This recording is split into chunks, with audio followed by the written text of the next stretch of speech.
So simulan natin dito mga idol, mga kupunan na maglalaban-laban dito nga po sa PBL Finals. Pag-uusapan natin yan. At Erica Staunton bilang import ng Creamline Cool Smashers, papayagan na nga bang maglaro sa finals para sa ikakatahimik at ikakapatas ng laban kontra sa Petrogas Angels.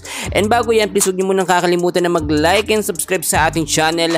Maraming salamat po. Well mga kaibigan, mainit na ngayong pinag-uusapan ng finals ng PBL.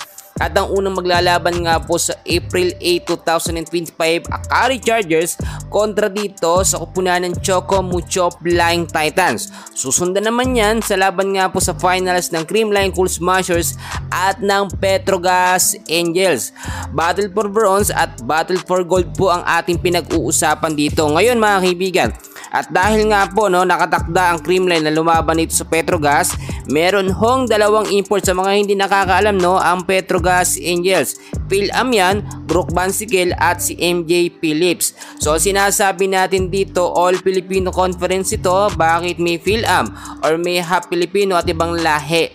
At pag sinabing All Filipino, pure blooded ho yun mga kaibigan. At bakit ginamit ng Petrogas na import nila? Eto nga pong si MJ Phillips at ngayon ay ginagamit sa All Filipino Conference. Hindi fair yan. Kaya naman mga kaibigan, may apela ngayon ang mga CCS fans sa magiging lineup ng Creamline ngayong PBL Finals mga kaibigan. Ang sinasabi ko dahil nga nakabalik na nga po si Erica Staunton, may chance na posible itong makapaglaro dito nga po sa Creamline sa finals kahit wala ito sa official na lineup. Bakit? Maglalaro naman po si Erica talaga dito sa Creamline sa nalalapit nga po na ABC Cup 2025. Malapit na rin yan, ngayong Abril na rin yan mga kaibigan.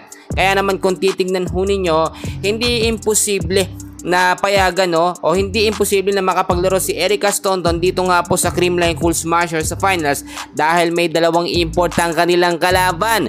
So magiging patas ba kung hindi maglaro?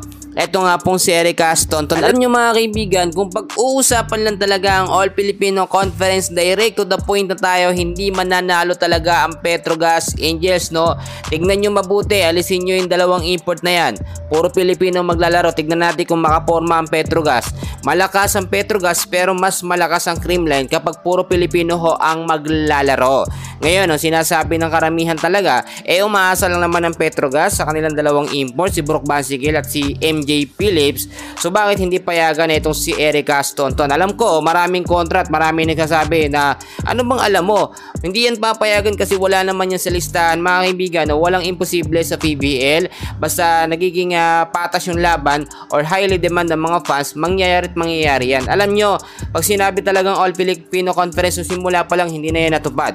So ngayon pa bang huli na hindi pa bibigyan si Erica Staunton maglalaro naman siya sa Creamline?